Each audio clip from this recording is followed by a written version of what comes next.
pour une bonne compréhension. Nous lisons encore une fois de plus dans le livre de Jean, chapitre 19, versets 10 à 11, nous lisons au nom de notre Seigneur Jésus-Christ.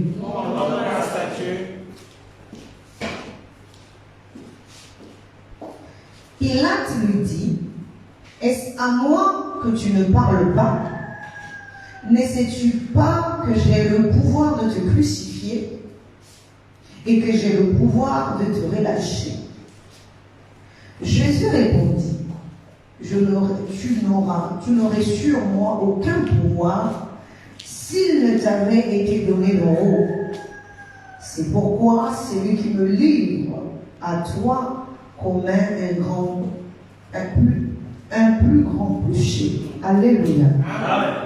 Nous pouvons nous asseoir.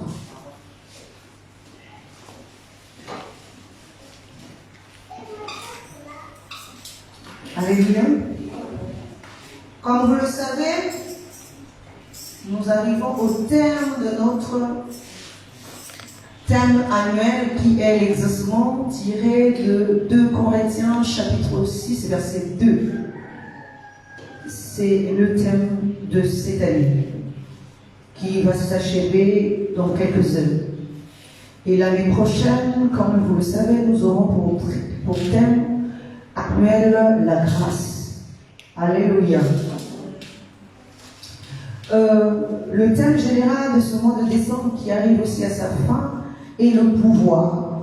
Mon sous-thème de ce matin est le pouvoir terrestre. J'aimerais que tu répètes après moi le pouvoir terrestre. Le pouvoir terrestre. Alors, nous allons une fois de plus définir le pouvoir selon le dictionnaire, parce que depuis le début de ce mois, nous ne cessons d'expliquer cela sous les 2 formes. Nous l'expliquons selon le dictionnaire et selon l'esprit. La première explication tirée du dictionnaire c'est d'être capable de faire quelque chose, ça c'est le pouvoir, ou encore avoir la faculté de, ça c'est selon le dictionnaire. Mais non, selon l'esprit, nous l'avons défini comme étant une force intérieure dans l'homme. Et nous avons également dit que chaque homme sur cette terre a cette force à l'intérieur de lui. Nous avons même dit aussi que cette force est une réserve de Dieu en l'homme. C'est une réserve de Dieu. Amen. Ce n'est pas tous les jours que nous exploitons cette force, mais nous l'exploitons au moment où ça devient important. Amen. Au moment où nous sommes dans le besoin. C'est à ce moment-là que nous exploitons cette force-là. Amen. Ce matin, nous allons parler du pouvoir terrestre. Alors, nous allons comprendre qu'il y a la différence entre le pouvoir terrestre et le pouvoir céleste. Alléluia. Parce que le pouvoir terrestre, nous allons le définir comme la domination. Vous voyez, quand quelqu'un a le pouvoir physiquement ou encore de manière terrestre, il cherche à dominer sur l'autre. Alléluia. Vous avez remarqué que le pouvoir de l'homme, c'est la facilité de dominer sur l'autre. Or, c'est que ce que nous ne savons pas, c'est qu'en réalité, celui que nous cherchons à dominer là, n'est pas notre ennemi. Amen. Mais nous voulons tellement lui montrer notre pouvoir, notre force. Nous voulons tellement lui prouver que nous sommes plus importants que lui. Alors nous cherchons à dominer et surtout nous dominons les plus faibles. Alléluia. Alors que la parole de Dieu nous dit que vous qui êtes forts, vous devez soutenir ceux qui sont faibles. En réalité, celui qui a le pouvoir céleste ne cherche pas à dominer sur celui qui est faible, mais au contraire cherche à le relever. Alors que celui qui a le pouvoir terrestre, lui, il cherche encore à dominer, qu'on puisse l'aimer lui, qu'on puisse l'aider lui, qu'on puisse l'élever lui, qu'on puisse l'honorer lui. C'est ça la différence. Alléluia. Il ne pense pas comment je vais dire, à faire en sorte que les autres gagnent également en compréhension ou gagnent également. Parce que si lui, il a la compréhension, il va chercher à dominer sur ceux qui n'ont pas la compréhension. Amen. Alors, ici, nous allons définir ou encore expliquer ce passage, l'autre passage du jour. Ponce Pilate ici va représenter l'homme terrestre, le corps, qui s'adresse à Jésus qui est représenté par notre esprit. Alléluia. Ici, c'est la guerre de l'esprit et le corps. Amen. C'est la guerre de l'esprit et le corps en l'homme. Il y en a un, quand il a le pouvoir, il veut dominer sur l'autre. Alléluia. Alors, je vais expliquer. Alors, l'esprit, à quel moment l'esprit devient faible? L'esprit devient faible quand il est dans la dimension du corps. Parce que lorsqu'il est dans la dimension de l'esprit, il est toujours fort. Parce qu'il est dans sa maison, il est dans son élément. Il est dans sa dimension. Il ne peut pas être faible dans sa dimension. Mais il perd ses moyens, il perd son autorité lorsqu'il descend dans la dimension du corps. C'est à ce moment-là que le corps veut prendre autorité sur l'esprit. Je vais encore expliquer ça de manière plus claire. Au jour d'aujourd'hui, l'homme que nous sommes, nous ne nous rendons pas compte que tout ce que nous pouvons déployer à l'extérieur ne vient pas de nous, hommes terrestres, mais ça vient de notre esprit. Amen. Parce que tout ce que nous pouvons déployer, c'est comme si notre esprit travaille pour le compte du corps. Il fait tout et c'est le corps qui prend le mérite. Parce que lorsque aujourd'hui je fournis les efforts, je prends un exemple. Lorsque je suis en train de vous enseigner aujourd'hui, est-ce que l'homme extérieur se rend compte que ce n'est pas mon corps qui a fourni les efforts, mais c'est plutôt mon esprit qui est allé dans les profondeurs pour aller chercher la connaissance et donner au corps pour que le corps puisse l'exposer. Amen. Mais lorsque nous ne voyons pas cela, nous voyons que c'est le pasteur Blanche qui est en train de parler. Mais en réalité, ce n'est pas moi qui parle. Mais c'est l'esprit qui est en moi qui est en train de parler. Mais lorsque nous donnons les mérites, nous n'attribuons plus les mérites à l'esprit, mais nous attribuons le mérite à l'homme terrestre. Et c'est là que l'homme terrestre, s'il n'est pas, comment je vais dire ça, s'il n'est pas aguerri, il va commencer à s'enorgueillir, il va commencer à se gonfler d'orgueil. Il va oublier que cela ne vient pas de lui. Il ne veut pas donner à celui qui fournit les efforts sa place. Amen. C'est pour ça que nous voyons que l'homme devient orgueilleux, farfant, parce qu'il a un peu de connaissance, un peu de savoir, un peu d'argent. Alléluia. Il devient farfant sur l'autre, parce qu'il a un peu plus que celui qui est à côté de lui. Amen. Alors, voilà, c'est que l'homme fort, amen, qui est devenu Pilate ici, devient l'homme fort. En chacun de nous, nous avons l'homme fort. Dans nos familles, nous avons des hommes forts. L'homme fort ici, c'est la nature qui est au-dedans de toi, qui veut dominer sur toi. C'est lui l'homme fort. C'est lui la conscience forte, qui veut à tout prix t'inculquer ses valeurs. Amen. Et qui va résister? Ce n'est pas moi, mais c'est chacun de nous. Parce que chacun de nous, nous avons un rôle à jouer dans notre propre vie. Personne ne va commander l'autre ici. Parce que si tu ne veux pas de quelque chose, personne ne peut t'obliger. Tout se passe à l'intérieur. Je répète encore. Même dans ton sommeil, si tu ne veux pas de quelque chose, personne ne peut te donner ça. Personne ne peut te forcer ça. Parce que ton esprit sera toujours capable de rejeter ce que tu ne veux pas. Quand tu acceptes quelque chose, c'est que ton esprit voulait déjà de cette chose. Alléluia. Amen. Amen. Je reviens encore sur un exemple.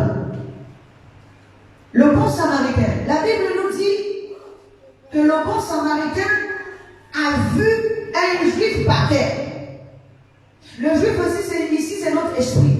Quand l'esprit de l'autre est par terre, c'est à toi de le soutenir. Ce n'est pas à toi encore de lui donner les coups. Quand je dis que l'esprit de l'autre est par terre ici, parce que celui qui est dans le mal, c'est un esprit qui est par terre. Ce n'est plus un esprit qui est élevé. Ce n'est plus un esprit qui marche avec ses deux pieds, mais c'est un esprit qui a perdu ses pieds. Quand je parle de perdre ses pieds ici, ce ne sont pas les pieds physiques, ce sont les pieds spirituels. Ça veut dire qu'il manque de connaissance divine. Il est maintenant dans la connaissance terrestre.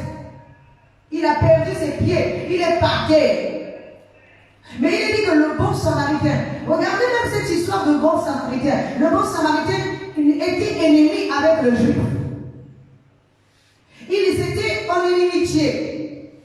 Mais pourtant, quand le bon samaritain voit le juif, qui était censé être grand plus que lui, qui était censé avoir toutes les connaissances plus que lui, il était censé être faible. Mais quand il voit le juif devenir faible, il vient le soutenir. Alléluia. Dis Amen. Il vient le soutenir. Ça veut dire que c'est quand la partie du corps soutient l'esprit. Pas que la partie du corps domine encore sur l'esprit. Mais quand la partie du corps veut relever son esprit, ça veut dire enseigner l'autre. C'est pour ça qu'il est dit que non seulement le bon samaritain a d'abord pensé les blessures. Penser les blessures aussi, ce n'est pas de manière physique, parce que l'esprit qui est par terre est déjà un esprit affaibli.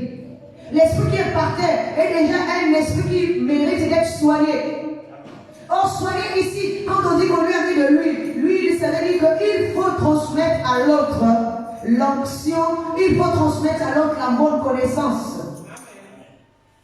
Il faut relever celui qui est par terre. Vous savez, ce qui nous manque, c'est la patience. Nous manquons de patience, c'est pour ça que nous n'arrivons pas à relever celui qui est par terre. Lorsque nous voyons que quelqu'un est dans le mal ou en train de faire du mal, nous nous éloignons au lieu de l'aider, au lieu de penser ses blessures, au lieu d'être patient, jusqu'à ce qu'il comprenne ce que vous êtes en train de vouloir lui inculquer. Alléluia. Le bon samaritain est un bon modèle, un bon exemple. Il n'a pas vu leur différence. Il n'a pas vu leur différent. Il ne s'est pas dit que parce que nous sommes en inimitié, comme lorsqu'on dit que la chair a des désirs qui sont contraires à l'esprit. Amen. Ça veut dire que quand le corps commence à soutenir l'esprit, ça veut dire que le corps a déjà évolué. Le corps a déjà compris qu'il n'est pas en inimitié avec son frère et que les deux doivent marcher ensemble parce qu'ils sont frères. L'esprit est encore son frère. Ils doivent marcher ensemble. C'est pour ça que la parole de Dieu nous dit qu'au point où nous sommes parvenus, marchons d'un seul pas. Pour marcher d'un seul pas, il faut que nous puissions nous entendre. Tu ne peux pas t'entendre avec toi et toi-même si tu ne t'entends pas aussi avec quelqu'un à l'extérieur. Même s'il est mauvais, même si ton esprit dit qu'il te fait du mal, mais toi supporte-le. Toi aide-le. Toi soutiens-le. C'est ça qui fera votre différence. Alléluia. Et c'est ça qui prouvera que tu es bon. Amen. Alors nous allons voir ce qui s'est passé entre Jésus et Pilate. La Bible nous dit que Pilate va poser une question à Jésus en lui disant: est-ce à moi que tu ne parles pas? Amen. Est-ce à moi que tu ne parles pas? Parce que Pilate est en train de vouloir dominer sur Jésus. De vouloir prendre le dessus sur Jésus. Mais il lui dit: est-ce à moi que tu ne parles pas? Ou encore que tu ne réponds pas? Et il lui dit encore: sais-tu que j'ai le droit de te crucifier? J'ai le pouvoir. Parce qu'il avait deux sortes de pouvoirs. Dis Amen. Il avait le pouvoir de crucifier Et il a aussi le pouvoir de libérer. Alléluia. Il dit, sais-tu que j'ai le pouvoir de te crucifier, mais j'ai aussi le pouvoir de te relâcher. C'est pas qu'il a dit que j'ai le pouvoir de te crucifier et de te relâcher. Non. Il a dit, sais-tu que j'ai le pouvoir de te crucifier et j'ai le pouvoir de te relâcher. Alléluia. C'est pour ça que beaucoup ne savent pas que lorsque nous rencontrons d'autres personnes dans nos vies, il y a d'autres personnes qui ne font pas partie de la chair. D'autres personnes font partie de l'esprit. Alléluia. Donc il y a certaines personnes, les intimidations ne leur font rien du tout. Alléluia. Il lui dit, sais-tu que, est-ce à moi que tu ne veux pas parler, tu ne veux pas répondre? Amen. Ce qu'il est en train d'oublier à ce moment-là, c'est qu'il est en train de parler à l'esprit. Et que même si lui a le pouvoir de crucifier ou de relâcher, cela ne lui fait rien du tout. Amen. Acclame le Seigneur très très fort.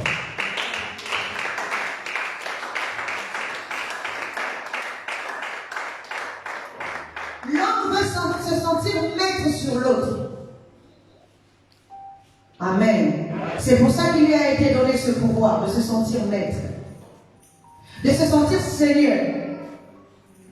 Lorsque l'homme parle à un autre, il ne parle pas au corps, mais il cherche à dominer l'esprit qui est à l'autre. Je sais que vous savez que ceux qui ont le pouvoir ont l'habitude de rabaisser les autres. Amen. Alléluia.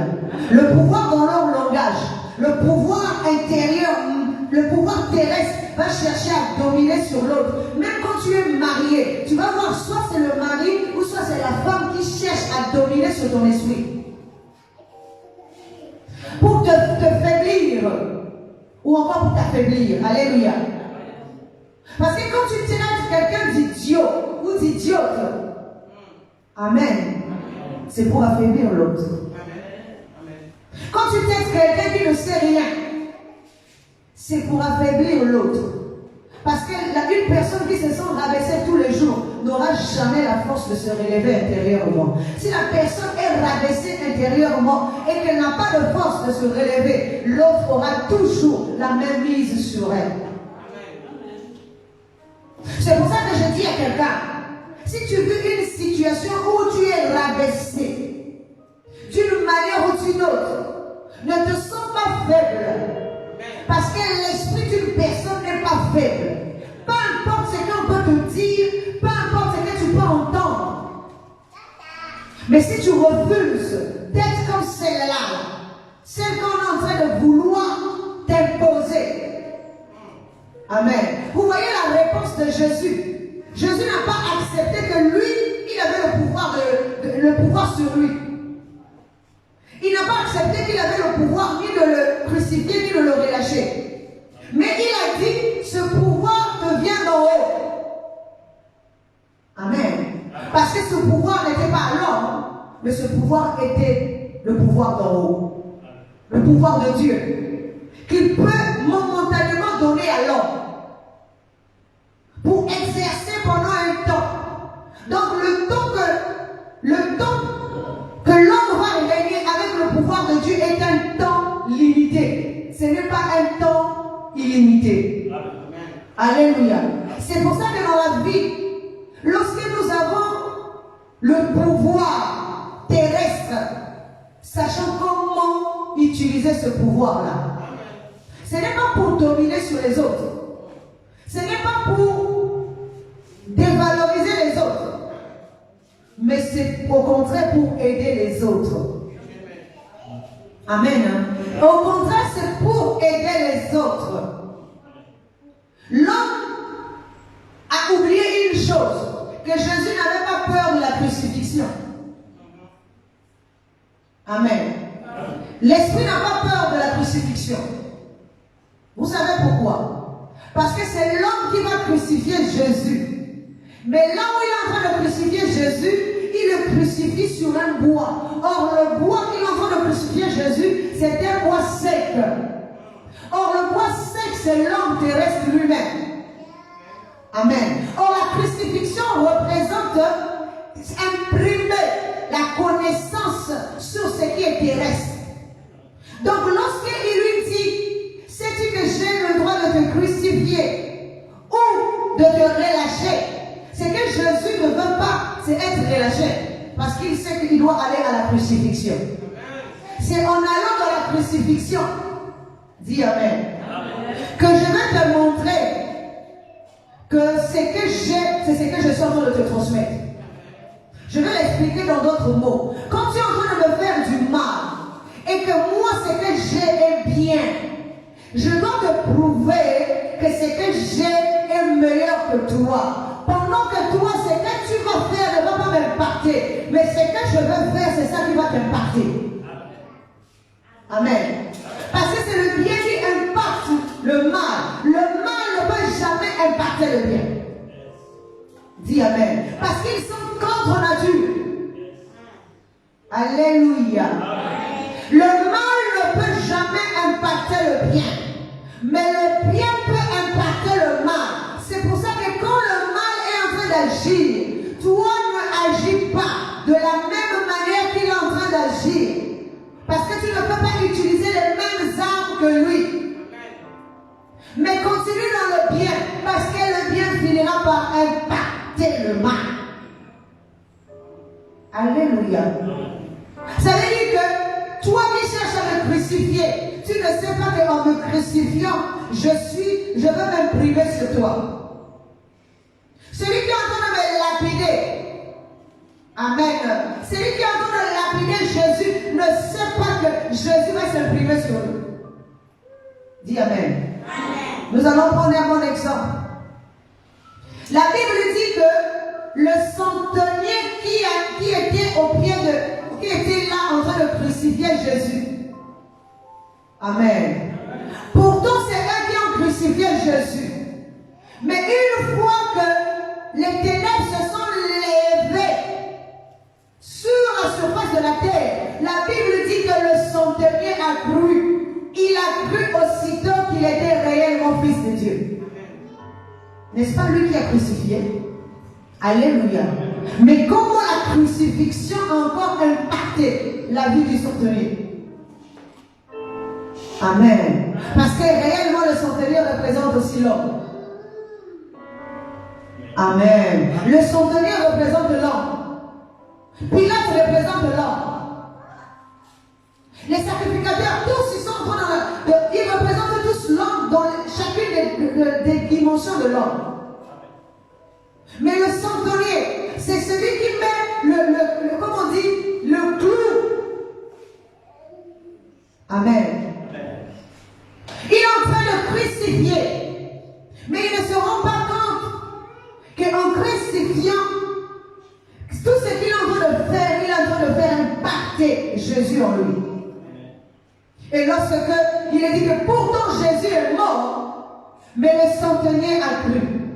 Le centenier a dit certainement cet homme était fils de Dieu. Amen. Parce que ça veut dire quoi? Le centenier, c'était la croix que Jésus avait portée. Amen. C'était cette croix-là que Jésus avait portée. Et Jésus s'est fait crucifier sur cette croix. Et cette croix a accepté Jésus à l'instant qu'elle a reçu. Alléluia. Amen.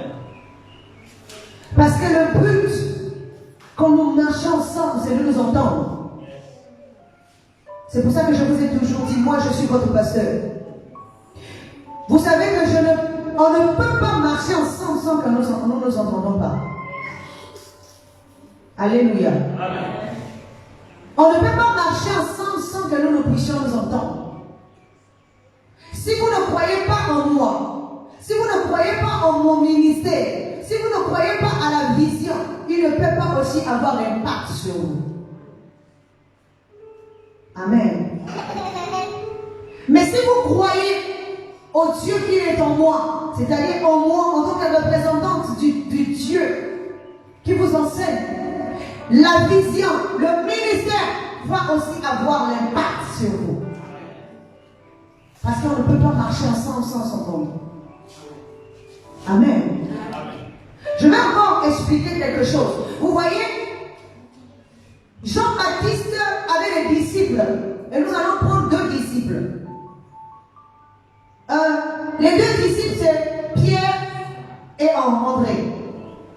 Dans une version, il est dit que lorsque, parce qu'il y a plusieurs versions de cette histoire, quand Pierre et André vont suivre Jésus. Mais dans la version dont je vais vous expliquer, quand Jean-Baptiste va dire celui-ci est l'agneau de Dieu qui ôte le péché du monde, il est dit que Jean-Baptiste, André et Pierre vont quitter Jean-Baptiste pour aller rejoindre Jésus. Alléluia. Pourquoi? Parce que aussitôt ils ont entendu leur maître dire que celui-là, l'homme que vous voyez là, est l'homme céleste. Moi je suis l'homme terrestre. Alors, comme ils ont entendu l'homme terrestre, ils ont compris que l'homme terrestre va passer, il faut que nous puissions suivre l'homme céleste. Ils ont quitté l'homme terrestre, représenté par Jean-Baptiste, pour suivre l'homme céleste, représenté par Jésus. Personne ne leur a dit de suivre Jésus, mais c'est eux qui ont choisi de suivre Jésus et de marcher avec lui. Dans cette version-là, alléluia. Amen. Dans une autre version, il est dit que c'est André qui est parti dire à Pierre, Pierre, j'ai trouvé le Messie. Vous voyez bien que quelque part, on peut dire que la Bible est contradictoire. Mais en réalité, la Bible n'est pas contradictoire. C'est chacune des versions, chaque dimension de l'homme voit la chose différemment. Dans une version, c'est Pierre et c'est André qui trouve Jésus et qui va dire à Jésus, et plutôt à Pierre, j'ai trouvé le Messie. Dans une autre version, il est dit que Jésus va voir André et Pierre en train de pécher et il va les dire de le suivre. Ça, c'est une autre dimension. Ça, c'est nous sommes dans la dimension maintenant de la divinité. Amen. Dans chaque dimension, il y a une impartation. Il y a une compréhension. C'est pour ça que nous devons lire la parole dans les 4 dimensions pour pouvoir maîtriser chaque dimension. Pour ne pas se dire que ce n'est qu'une version. Non, il y a 4 versions. Et chaque version est importante pour notre esprit. Si tu te limites à une version des évangiles, tu seras aussi limité dans ton esprit à cette version même. C'est comme si je ne connais que Pierre et plutôt Marc. Je vais jurer que par Marc, alors que tu n'as pas encore écouté Luc. Tu n'as pas encore écouté Jean. Il faut que tu écoutes les 4 pour pouvoir te faire ta propre opinion, comme on dit. C'est ça la 5e dimension. Amen. Amen. Parce que la 5e dimension, c'est justement l'agneau de Dieu qui est au milieu des 4 êtres. Parce que les 4 êtres, ce sont les 4 dimensions. Mais il y a l'agneau de Dieu. Lui, il est la 5e dimension qui voit les choses selon la divinité. C'est-à-dire qu'il comprend maintenant les 4 dimensions. Comme Jean-Baptiste montre à ses disciples, celui-ci est l'agneau de Dieu qui ôte le péché du monde. Mais il ne leur a pas demandé de le suivre. Il ne leur a pas interdit non plus de ne pas suivre Jésus. C'est pas ça. Est-ce qu'il les a interdits de ne pas suivre Jésus? Est-ce que Jésus aussi a dit non, ne venez pas vers moi? Vous avez déjà un maître. Alléluia. C'est pour ça que vous voyez très souvent, moi je ne me dispute pas les âmes de Dieu. Parce que j'ai toujours dit, si quelqu'un appartient à cette vision, si quelqu'un appartient à cette bergerie, si quelqu'un appartient à ma mission, celle que Dieu m'a confiée, la personne restera toujours. On ne se dispute pas les brebis. Amen. On ne se fait pas aussi du souci pour ça. Mais on laisse Dieu faire les choses. André et Pierre ont quitté Jean-Baptiste sans poser les questions à Jean-Baptiste que est-ce que tu nous laisses partir? C'est comme nous, lorsque nous décidons de quitter l'homme terrestre pour aller vers l'homme céleste, ne posons plus de questions à l'homme terrestre. Est-ce que je peux partir? Qu'est-ce que je dois faire? Non. Mais je décide d'aller. Et quand je parle de André et Pierre ici, ça veut dire le corps et l'esprit. Parce que tu ne peux pas partir toi tout seul. Si tu t'en vas vers l'homme céleste, tu dois aussi emmener ton corps. Ton esprit va prendre se charger de son corps. C'est pour ça que nous voyons dans une autre version, c'est André qui va dire à Pierre, j'ai trouvé le Messie. Parce que Pierre a incarné le corps. Amen. Alléluia. Pierre incarnait le corps. Mais quand il arrive vers Jésus, Jésus lui dit, toi, Simon Pierre, tu es Simon fils de Jonas. Tu ne t'appelleras plus Pierre, mais tu t'appelleras Céphas, ce qui veut dire Pierre. Parce qu'il lui change de nature. Pourquoi? Parce qu'à ce moment-là, il a écouté la voix de son frère. Il a écouté la voix de son frère qui lui a dit, viens, j'ai trouvé le Messie. C'est l'esprit qui doit dire au corps, viens, j'ai trouvé le Messie. Viens, allons, quittons cette nature, quittons l'homme terrestre, quittons le maître actuel, allons maintenant vers le nouveau maître. Et c'est à ce moment-là qu'ils vont arriver. Et Jésus, écoutez bien, Jésus n'a pas changé d'identité à André. Alléluia. Pourquoi Jésus a changé l'identité à Pierre et pas André? Il pouvait aussi changer l'identité à André. Mais parce qu'André était déjà dans l'esprit. C'est Pierre qui était dans le corps. Il fallait changer l'identité à Pierre. Afin que Pierre ne s'appelle plus Simon. Parce que Simon c'est l'homme terrestre qui s'appelle Pierre. Ce qui est consistant, ce qui est solide. Simon c'est ce qui est dispersé. Mais Pierre c'est ce qui devient solide, ce qui devient formé. C'est vaste. Il lui change d'identité. Parce qu'il est dans l'esprit, il va rentrer dans l'esprit. Il va commencer à suivre Jésus. À croire en Jésus. À croire en la vision. À croire au ministère de Jésus. Alléluia. Amen. Amen. Acclame le Seigneur.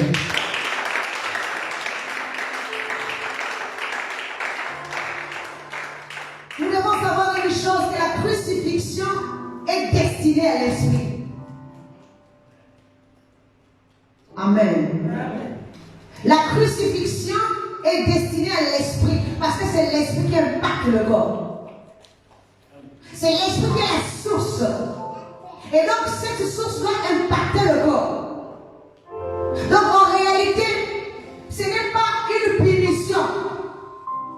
Alléluia. Ce n'est pas une punition. C'est une transmission de la connaissance, de l'enseignement, du savoir que l'esprit va transmettre à l'homme. Amen. Toute personne qui est disposée et qui écoute la parole, il doit savoir que c'est Jésus qui est en train de se crucifier en lui. Jésus qui est en train de s'impacter en lui. Où on est là? Jésus qui est en train d'écrire sur le sol qui est ton corps. Jésus n'écrit pas n'importe où. Il écrit sur le sol. Le sol c'est ton corps. C'est le sable. Il écrit sur le sol. Et écrire veut dire impacter. Écrire veut dire épouser. Écrire crucifier veut dire épouser. Amen. Lorsque j'accepte d'épouser, ça ne peut pas être une punition. En quoi c'est une punition si j'épouse le Seigneur? Dis Amen. En quoi ça devient une punition si je dois épouser la bonne compréhension? Au contraire, pour moi, c'est une libération. En quoi c'est une punition si je dois impacter les autres?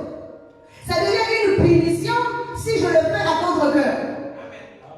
Mais si je fais mon devoir correctement, lorsque je viens enseigner ici, j'enseigne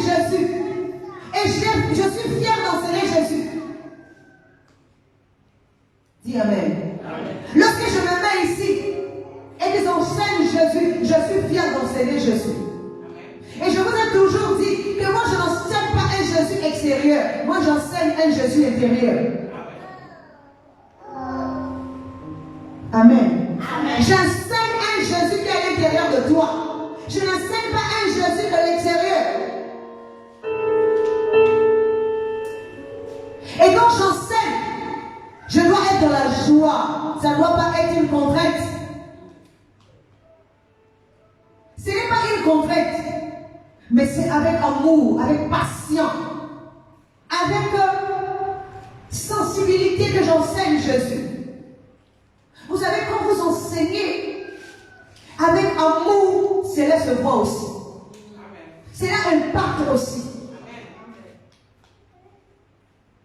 Mais si vous n'enseignez pas avec amour, vous enseignez par contrainte, parce qu'on vous a dit, parce que vous devez faire, ou si vous enseignez pour prouver aux autres que vous connaissez plus, il n'y aura aucune impactation.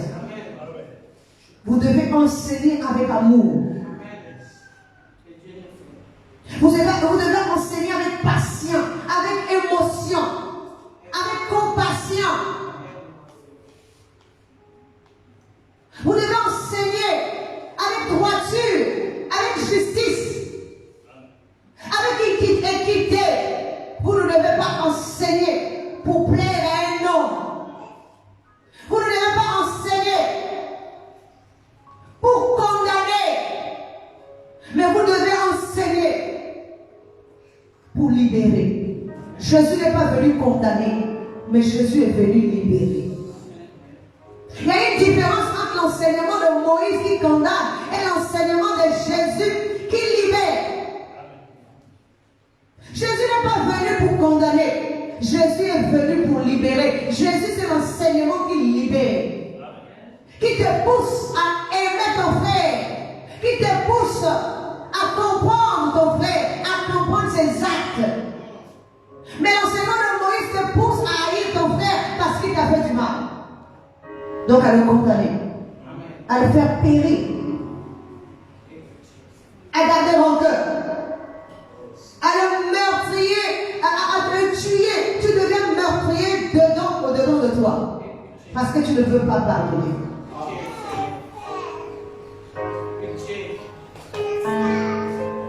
Mais l'enseignement de Jésus te pousse à continuer à aimer malgré qu'on te fait du tort. Vous savez que c'est une force importante que d'aimer une personne qui te fait du tort tous les jours. Ce n'est pas donné à n'importe qui. Je répète encore, ce n'est pas donné à n'importe qui. Quelqu'un qui te critique tous les jours. Quelqu'un qui te blasphème tous les jours.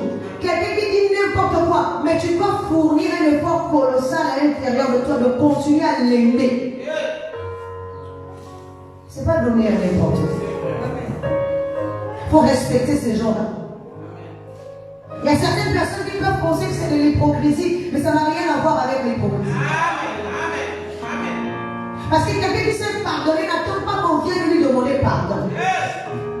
Quelqu'un qui sait pardonner, pardonne automatiquement. Quand tu vois ton frère, au-dedans de toi, tu n'as aucune haine. Au-dedans de toi, tu n'as aucune colère. Au-dedans de toi, tu as pardonné. Tu n'es pas irrité. Même si quand la personne t'avait fait quelque chose, tu étais irrité. Mais tu as pris le dessus sur ça. Même si la personne te dit que tu es hypocrite, mais parce que la personne ne connaît pas ce que tu fais à l'intérieur de toi. C'est un travail colossal. Félicitons ces gens-là qui n'ont pas besoin qu'on vienne leur demander pardon pour pardonner une personne. Amen. Il y a certaines personnes qui attendent qu'on vienne demander pardon. Moi, si on ne vient pas me demander pardon, moi, toi, tu es Dieu. Toi, tu es qui? Même si ce sont tes propres enfants, même si c'est tes frères et sœurs, même si c'est ton mari, même si c'est ta femme, même si c'est un frère du quartier, même si c'est une sœur ou un frère de l'église, ton devoir est de pardonner.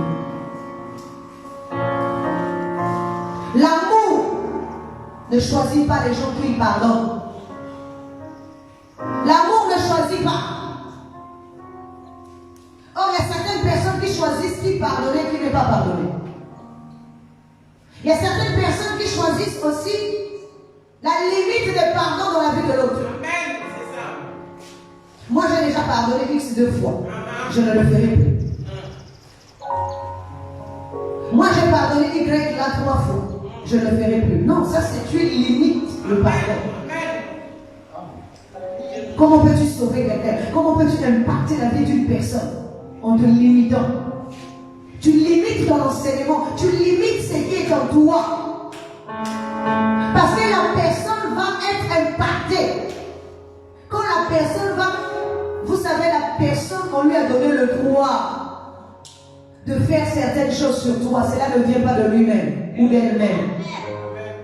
On lui a donné ce droit. Toi, quand tu comprends que cela ne vient pas de lui-même et qu'on lui a donné le droit de faire ça, alors laisse-le faire. Toi, demeure dans le bien. Toi, continue à impacter en faisant que du bien. Tôt ou tard, le bien finit par triompher. Amen. Le pouvoir de l'homme terrestre ne vient pas de lui-même. Il vient d'en haut. Car Dieu dit dans sa parole, c'est lui qui endurcit et c'est lui qui fait miséricorde. Il dit aussi, peut-il venir, peut-il arriver quelque chose dans le monde sans que cela ne vienne de lui? Arrive-t-il quelque chose dans le monde sans que je l'ai ordonné?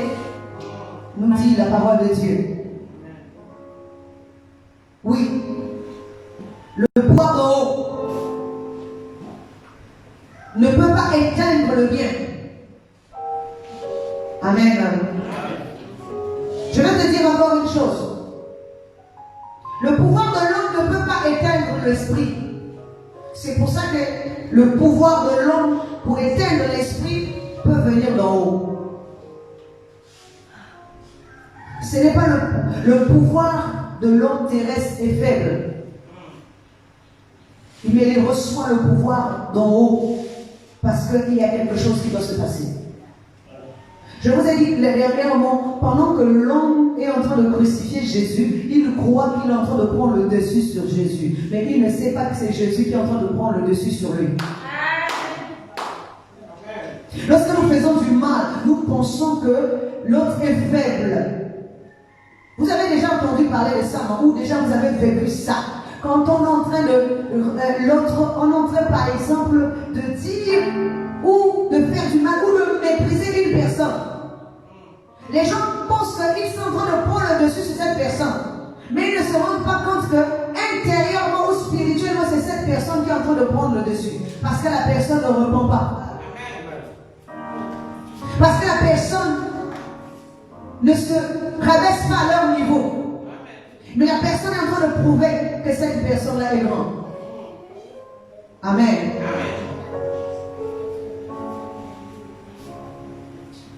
Alléluia. C'est à toi de montrer le chemin à l'autre. Et le chemin là n'est pas physique. Le chemin est intérieur.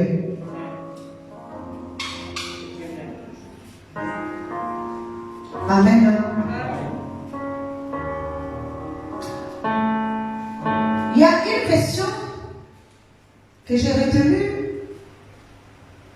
dans la réponse que je veux formuler par rapport à la réponse de Jésus à Pilate. Voici ce qu'il dit. Il dit, Jésus répondit, tu n'auras sur moi aucun pouvoir si cela ne t'avait été donné d'en haut. C'est pourquoi celui qui me livre à toi commet un plus grand péché. Amen. Alléluia. Il dit, celui qui me livre à toi commet un grand péché. Alors, pour nous autres, nous allons dire qui a commis un grand péché. Qui a livré Jésus? Dis Amen. Amen. Les gens vont me répondre que c'est Judas. C'est pas ça. Les gens vont me répondre que c'est Judas. Parce que c'est Judas qui a livré. Mais est-ce que c'est Judas qui a livré Jésus à Ponce Pilate? Alléluia. Dis Amen. Amen. Alléluia. Judas n'a jamais livré Jésus à Ponce Pilate. Judas a livré Jésus au sacrificateur. Et les sacrificateurs ont pris Jésus, ont ramené chez Ponce Pilate. Et il n'y avait pas un seul qui a livré Jésus à Ponce Pilate. C'était un groupe de gens, des sacrificateurs. Bien qu'il y avait un qui était à la tête. Alléluia. Amen. Mais Jésus dit dans cette parole, c'est pour ça celui qui me livre à toi commet un plus grand péché. Alléluia. Amen. Dis Amen. Amen. Parce qu'il ne s'agit pas de quelque chose de physique. Il ne s'agit pas de Judas. Il s'agit de toi et moi. Alléluia. Toute personne qui livre Jésus à Ponce Pilate commet un grand péché. Parce que Jésus, c'est la divinité qui est au-delà de toi et moi. Et le Ponce Pilate, pour attraper Jésus, il y a eu un processus. Il y a eu d'abord un Judas qui a montré le chemin des sacrificateurs là, jusqu'à là où Jésus était. Ensuite, il y a eu ces sacrificateurs qui ont pris encore Jésus, qui ont arrêté Jésus et qui ont emmené Jésus à Ponce Pilate.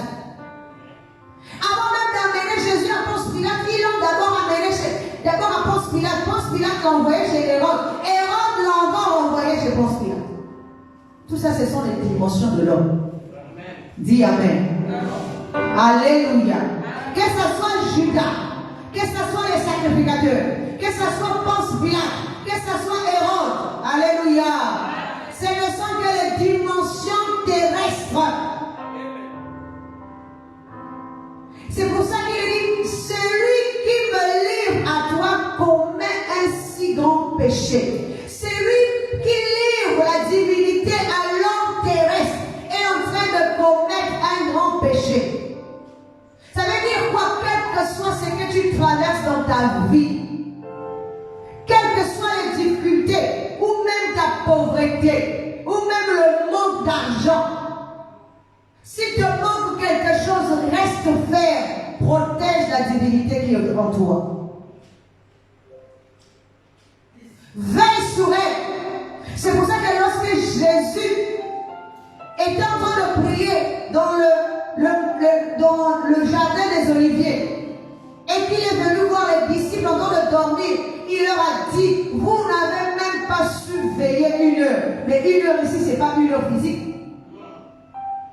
Il est en train de dire à l'homme, il est en train de dire aux dimensions de l'homme de rester éveillé.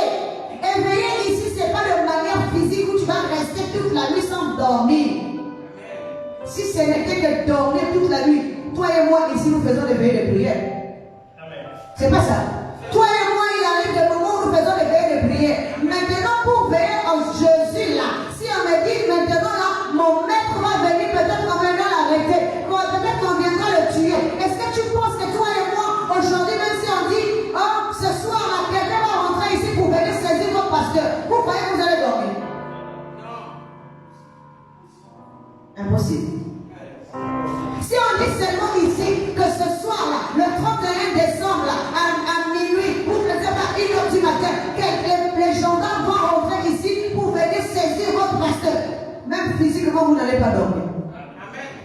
Vous savez, quand c'est comme ça, il y a une montée d'adrénaline qui va vous empêcher de dormir. Vous n'allez même pas fermer l'œil. Regardez même ceux qui gardent les malades à l'hôpital, ils n'arrivent pas à fermer l'œil. Pourquoi? Parce qu'ils veulent veiller sur le malade. Combien de fois quand tu sais que Jésus, ton maître, ton Seigneur, et on va l'arrêter, mais toi tu vas dormir. Ça c'est quel sommeil? Il ne s'agit pas d'un sommeil physique. Alléluia. Il s'agit d'un sommeil spirituel. Pendant les 1 heure, là, au lieu de veiller, pendant les 1 heure, là, c'est le temps où Satan est en train de régner. Pendant les 1 heure, c'est toi qui dois être éveillé. Les 1 heure, c'est les 1 heure que Jean-Baptiste est en train de régner. Ou la lumière de Jean-Baptiste est en train de régner. Parce que les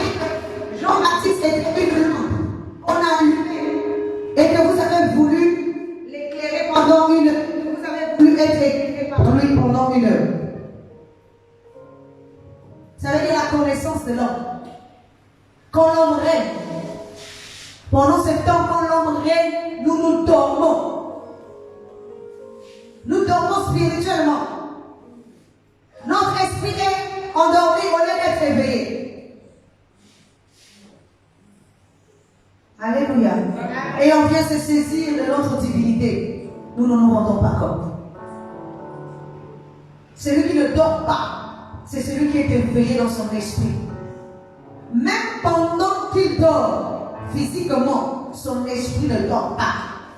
Son esprit est éveillé. Son esprit voit tout, entend tout, empêche tout. Alléluia.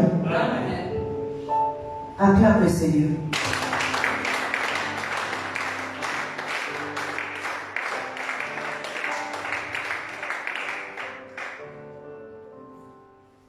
Je vais vous donner un exemple.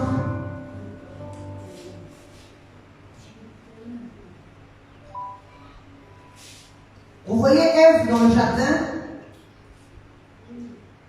avant de manger le fruit, elle incarnait Sarah, la conscience divine. Et une fois que Ève a mangé le fruit, elle incarnait Agar. C'est toujours pourtant la même connaissance et conscience, je vais dire. C'est toujours la conscience de l'homme. Quand la conscience de l'homme épouse Dieu, devient Sarah. Quand la conscience de l'homme épouse l'homme, devient Agar. Amen. Pourtant, c'est toujours la même conscience. C'est pour ça qu'Agar est appelée servante de Sarah. Pourquoi servante? Parce que c'est son corps. Vous savez que le serviteur, c'est le corps. Mais le corps qui n'a pas encore été formé, engendré. Un fils, c'est le corps qui a été formé. Nous pouvons être le fils de Agar comme le fils de Sarah. Mais ayant la même source de connaissance qui est le Père. Je vais vous donner un exemple du pouvoir que Agar a eu. Agar avant n'avait aucun pouvoir. La conscience terrestre n'avait aucun pouvoir. Vous savez à quel moment elle a eu le pouvoir? C'est lorsque on l'a chassée de chez sa maîtresse. Amen. Amen. C'est vrai. Alléluia. Amen. La Bible dit que Dieu va dire, et Sarah va dire à son mari, Abraham, chasse la servante et son fils. Et Abraham va consulter Dieu et Dieu va lui dire, fais ce que ta femme t'a dit. C'est pour ça, d'où l'expression on dit ce que femme veut, Dieu veut. Alléluia. Mais il ne s'agit pas d'une femme physique qu'il veut pour que Dieu puisse exaucer. Sinon, toutes les femmes physiques, Dieu les exaucerait. Mais il s'agit de la bonne conscience. Quand elle parle, Dieu exauce. Alléluia. Et la Bible nous dit que Agar va sortir de la maison de sa maîtresse avec l'enfant. Mais avant de partir, c'est là que nous allons trouver ça dans Genèse, chapitre 21. Nous commençons même à partir du 8e verset jusqu'à 23e verset. Mais je ne vais pas le lire parce que ça va être long. Mais la Bible nous dit que Abraham va donner comment je vais dire ça? Il va donner à Agar un morceau de pain et un récipient avec de l'eau. Dis Amen. Le pain ici, c'est un corps. L'eau ici, c'est la connaissance. Agar va partir de chez sa maîtresse avec un peu d'eau et un corps. Mais quand elle arrive dans le désert, la Bible dit qu'elle n'a pas eu faim. Mais la Bible dit qu'elle a eu soif. Parce qu'il n'y avait plus d'eau. Ça veut dire qu'il n'y avait plus de connaissance. L'enfant ne pouvait plus vivre. Le corps qu'elle avait reçu ne peut pas vivre sans connaissance. Le corps spirituel ne peut pas vivre sans connaissance. C'est pour ça qu'il est dit que l'homme nouveau se renouvelle dans la connaissance de Dieu. Quand tu as plus de connaissance, l'homme s'éteint, l'homme vieillit, l'homme spirituel vieillit. Et la Bible dit qu'à un moment donné, elle s'est mise face à face vis-à-vis de son fils. Elle disait, je veux voir mon fils mourir. Mourir à cause de l'eau. L'eau, ce n'est pas l'eau physique, mais manque de connaissance. Amen. Amen. C'est pour ça qu'il est dit que l'esprit aussi doit manger. Si tu ne nourris pas ton esprit peut mourir. Amen. Ton esprit ne va pas mourir de manière physique, mais il va mourir de manière spirituelle. Tu peux être en vie 40 ans, 50 ans, mais intérieurement tu es mort. Mort par manque de connaissance. Agar voit son fils en train de mourir. Agar n'a pas peur pour elle-même. Parce qu'elle, c'est une conscience. Mais son corps est en train de mourir. Son corps est en train de périr. Parce qu'elle-même ne peut pas mourir parce que c'est une conscience.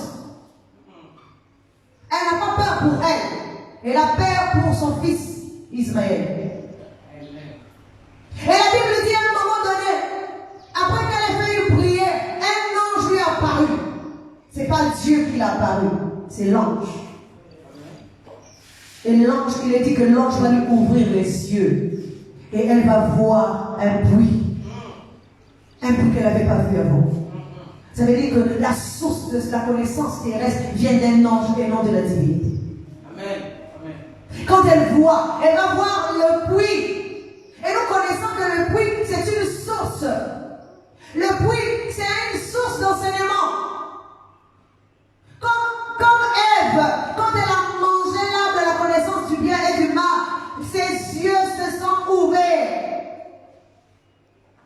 Elle a vu un puits, une source. C'est pour ça que lorsque Jésus vient pour récupérer aussi la conscience de l'homme, il va aussi passer par la femme samaritaine. Parce que la femme samaritaine, où est-ce qu'elle va aller? Jésus va chercher la femme samaritaine au puits. Le puits de Jacob, de l'homme terrestre, de la connaissance terrestre.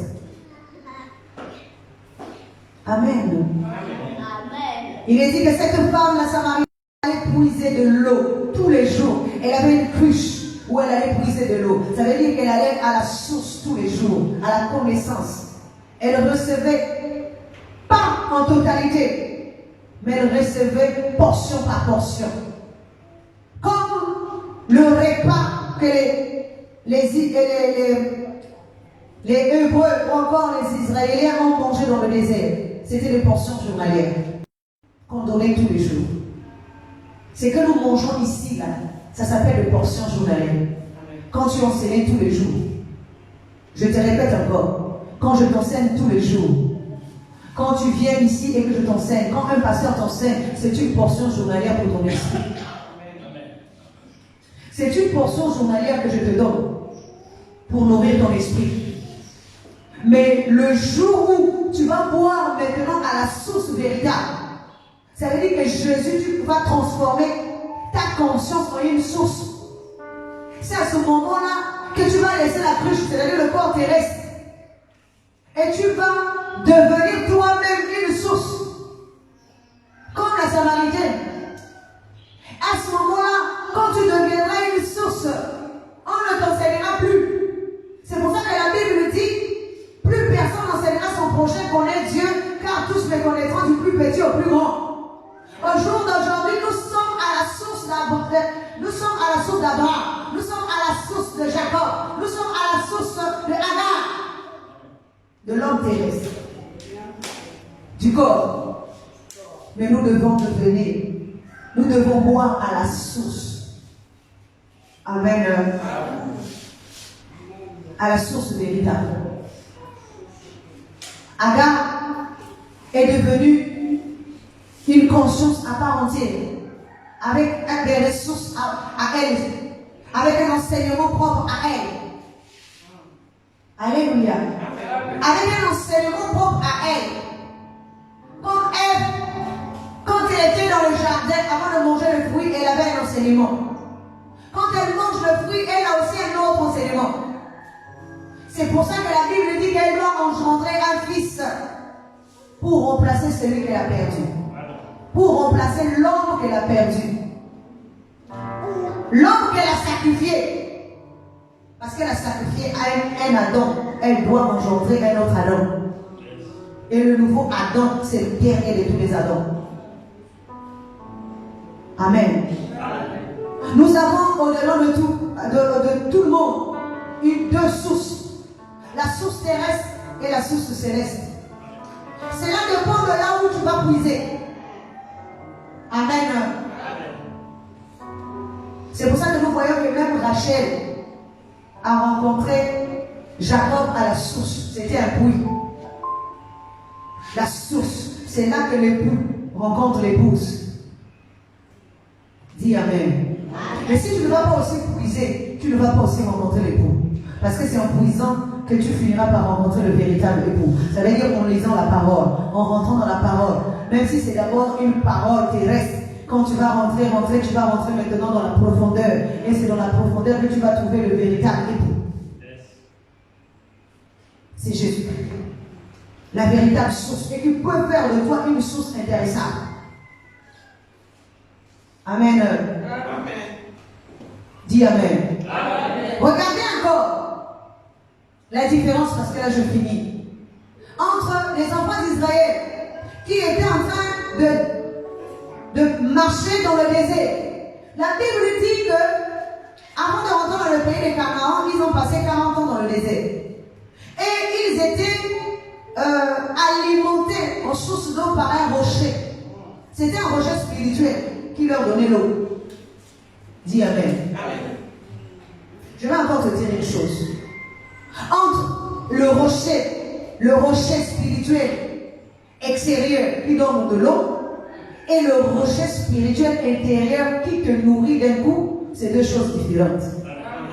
Dis Amen. Amen. Parce que le rocher intérieur, lorsqu'il va t'arroser, ce rocher-là va te donner l'eau, tu n'auras plus soif. C'est pour ça qu'il dit, venez à moi. Je vous donnerai de l'eau à boire, de l'eau vive, et tu n'auras plus soif. Mais le rocher qui accompagnait les enfants d'Israël, c'est vrai que c'était le Christ, mais c'était de manière extérieure. Donc chaque fois, ils avaient toujours soif. Chaque fois, ils devaient toujours aller puiser sur ce rocher-là de l'eau. Mais la Samaritaine, elle a bu une seule fois. Alléluia. Amen. Dis Amen. Amen. La Samaritaine, c'est-à-dire que quand c'est ton corps qui consomme, tu vas avoir toujours soif. Mais quand c'est ta conscience qui va consommer, tu n'auras plus soif. Quand tu nourris ton corps, tu auras toujours soif. Quand tu nourris ton esprit, c'est autre chose. Parce que ton esprit, une fois qu'il a bu, il n'aura plus soif. Il sera altéré pour toujours. Alléluia. Parce qu'il deviendra lui-même source de connaissance, source de vie. Amen. Regardez la Samaritaine qu'une fois qu'elle a compris. Parce que qu'est-ce que Jésus lui dit? Tu as eu 5 maris dans ta vie. Même celui avec qui tu es là n'est pas ton mari. Ça veut dire quoi? Le véritable époux, c'était Jésus. C'était lui le 7e époux. 5 époux représentent les 5 dimensions, les 5 corps que l'homme a eu dans sa marche. Même le 6e corps n'est pas le bon corps. Alléluia. Mais c'est le 7e qui est représenté par le Christ qui est le bon. Nous avons soif, mais nous devons savoir quelle eau boire. Nous avons faim, mais nous devons savoir quelle nourriture manger. Quand je parle d'ici, je ne parle pas de soif physique ni de nourriture physique. Mais je te parle de la connaissance. Qu'est-ce que notre esprit doit manger? Qu'est-ce que notre esprit doit boire? Il est dit, ma nourriture et ma chair est une nourriture et mon sang est un breuvage. Nous devons consommer du Jésus. Nous consommons Jésus dans l'esprit, nous consommons Jésus dans le corps. Notre corps doit marcher ensemble avec son esprit afin de faire qu'un. Pour que nous puissions triompher du monde. Quelles que soient les manigances de l'esprit et plutôt du corps, l'esprit finira toujours par triompher. Parce qu'il est né dans la maison du Père. Que la parole de Dieu trouve place en nous.